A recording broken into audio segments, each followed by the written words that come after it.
Hello दोस्तों, welcome back my YouTube channel Deep Kamal electrical hints. दोस्तों, आज की जो वीडियो है वह इलेक्ट्रिशियन और मकान मालिक दोनों के लिए इम्पोर्टेंट होने वाली है, क्योंकि दोस्तों जिस साइड पर हम कार्य कर रहे हैं वहाँ पर इलेक्ट्रिशियन ने कुछ गलतियाँ कर रखी है जो मैं आप तक शेयर करना चाहता हूँ। क्योंकि यदि इलेक्ट्रिशियन हमारी इस वीडियो को देख रहे हैं तो इलेक्ट्रिशियन पूरी जानकारी के साथ ही कार्य करे और इस तरह की गलती ना करे। और यदि मकान मालिक हमारी इस वीडियो को देख रहे हैं तो वह भी इलेक्ट्रिशियन पर ध्यान रखें कि उनके घर में इलेक्ट्रिशियन कहाँ पर स्विच बोर्ड लगाना चाहता है, कहाँ पर क्या पॉइंट दे रहा है और क्या कार्य इलेक्ट्रिशियन कर रहा है। आप बीच बीच में इलेक्ट्रिशियन से पूछते रहें। अपने घर में किसी भी कार्य करने वाले कारीगर पर पूरी तरह से निर्भर ना रहें, क्योंकि दोस्तों कुछ लोग क्या करते हैं कि उन्हें कार्य की पूरी जानकारी नहीं होती और वह कार्य स्टार्ट कर देते हैं और पूरी जानकारी ना होने के कारण वह उल्टे सीधे तरीके से कार्य करते हैं। तो दोस्तों, आज का जो हमारा टॉपिक है मैं इसी बारे में बात करने वाला हूँ। ज़्यादा समय ना लेते हैं, आइए वीडियो को शुरू कर लेते हैं। दोस्तों, ये हमने छुटा हुआ कार्य लिया है जो कि दूसरे इलेक्ट्रिशियन ने कार्य किया था और मकान मालिक को उसका कार्य पसंद नहीं आया, इसलिए मकान मालिक ने बीच में से ही इलेक्ट्रिशियन को भगा दिया। इस मकान के अंदर जिस इलेक्ट्रिशियन ने कार्य किया है उसको कार्य की पूरी जानकारी नहीं थी, जिसके कारण उसे कार्य को बीच में छोड़कर जाना पड़ा और यह कार्य अब हम कर रहे हैं। क्योंकि दोस्तों इलेक्ट्रिशियन ने यहाँ पर बहुत बड़ी गलती कर रखी है। उसने छत के अंदर दीवार तक कोई पाइप नहीं डाला, केवल कंसीड लाइट और फैन बॉक्स डाल रखे हैं और उन्हीं के पाइप आपस में अटैच कर रखे हैं। इसलिए हमें दीवार के अंदर और छत में भी अलग से झिरी काटनी पड़ी। दोस्तों, इलेक्ट्रिशियन ने यहाँ पर वायरिंग का कार्य किया और उसको ये भी आइडिया नहीं था कि कितनी वायर हमें कहाँ पर छोड़नी है और वायर को कैसे मापनी है। दोस्तों, आप देख सकते हैं कि यहाँ पर न्यूट्रल फेस की कटिंग हो रखी है। दोस्तों, यह तरीका बिल्कुल गलत है। और जब स्विच बोर्ड लगाने का नंबर आया तो उसको यह भी जानकारी नहीं थी कि अब हम स्विच बोर्ड कहाँ पर लगाएंगे, तो इसलिए उसने दीवार पर एक भी बैंड नहीं दिया, कोई भी पाइप नहीं दिया।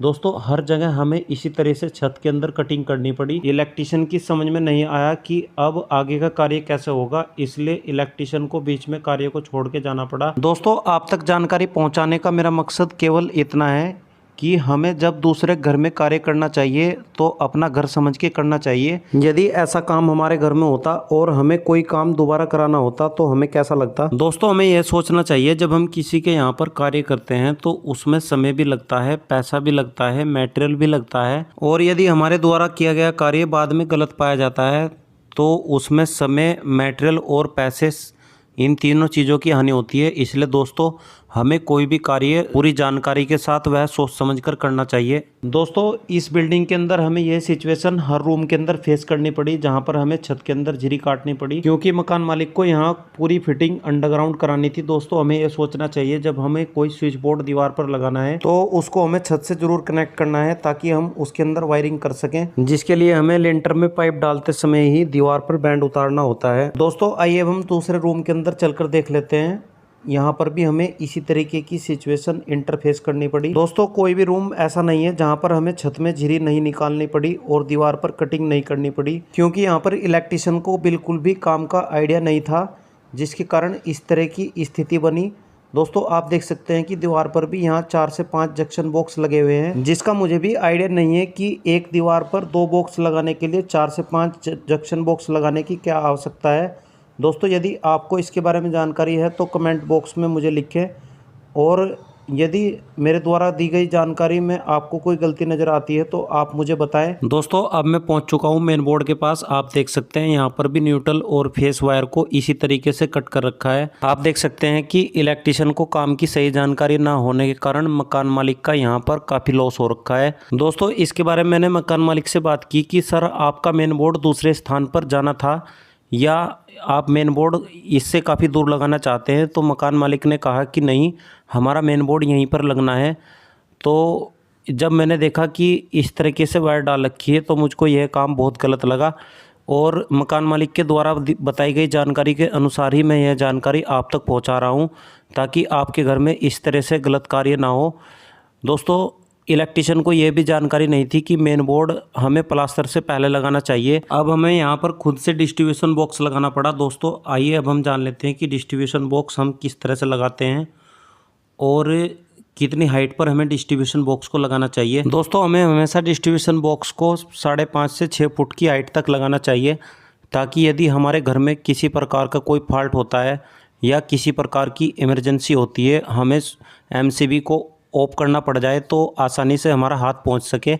इसलिए हमें डिस्ट्रीब्यूशन बॉक्स को 5.5 से 6 फुट की हाइट तक लगाना चाहिए। और यदि डिस्ट्रीब्यूशन बॉक्स को हम प्लास्टर होने के बाद लगा रहे हैं तो हमारा डिस्ट्रीब्यूशन बॉक्स प्लास्टर के फेस में रहना चाहिए, वरना डिस्ट्रीब्यूशन बॉक्स का कवर उठा हुआ दिखाई देगा। और यदि हम प्लास्टर से पहले लगा रहे हैं तो हमें डिस्ट्रीब्यूशन बॉक्स को आधा इंच बाहर रखना चाहिए, ताकि आधा इंच प्लास्टर होकर के डिस्ट्रीब्यूशन बॉक्स प्लास्टर के फेस में आ सके।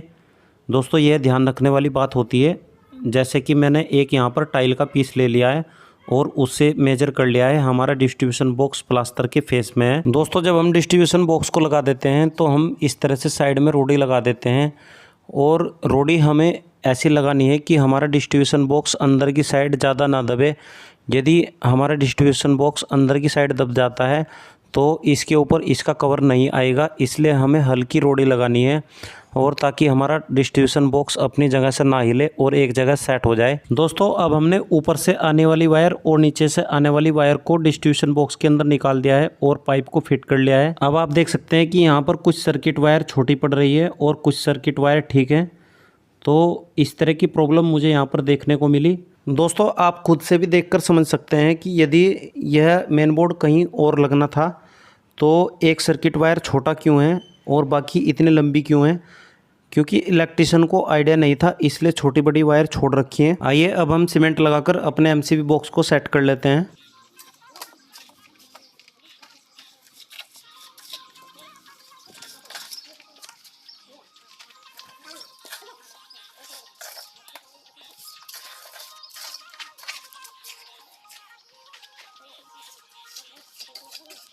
दोस्तों अब हमने अपने डिस्ट्रीब्यूशन बॉक्स को प्लास्टर के द्वारा अच्छे सेट कर लिया है। हमने यहाँ पर इसको प्लेन इसलिए नहीं किया क्योंकि अभी यहाँ पर पेंट का कार्य चल रहा है और यहाँ पर पेंट वाले इसकी फिनिशिंग करेंगे। दोस्तों ये डिस्ट्रीब्यूशन बॉक्स का कवर होता है और यह अंदर की तरफ इस तरह से बना होता है, और जैसे ही हम इसको इसके ऊपर रखते हैं तो यह इसके अंदर घुस जाता है और दीवार पर अच्छी तरह से सेट आता है। दोस्तों जो अच्छी कंपनी के डिस्ट्रीब्यूशन बॉक्स होते हैं उनके साथ में इस तरह का एक प्लास्टिक का कवर आता है, ताकि जब राजमिस्त्री प्लास्टर वगैरह करते हैं तो हमारे डिस्ट्रीब्यूशन बॉक्स के अंदर सीमेंट कंक्रीट वगैरह ना घुसे।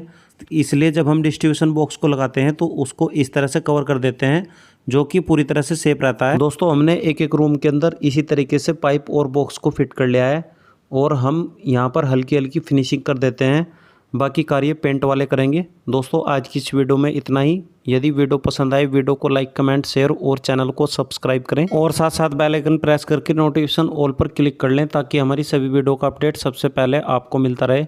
और यदि मकान मालिक हमारी इस वीडियो को देख रहे हैं जो कि अपने घर में इलेक्ट्रिशियन से कार्य कराते हैं, आप लोग भी ध्यान रखें कि इलेक्ट्रिशियन हमारे घर में किस तरह से कार्य कर रहा है, यहाँ पर कौन सा स्विच बोर्ड लगेगा, हम इसको कहाँ से ऑपरेट करेंगे।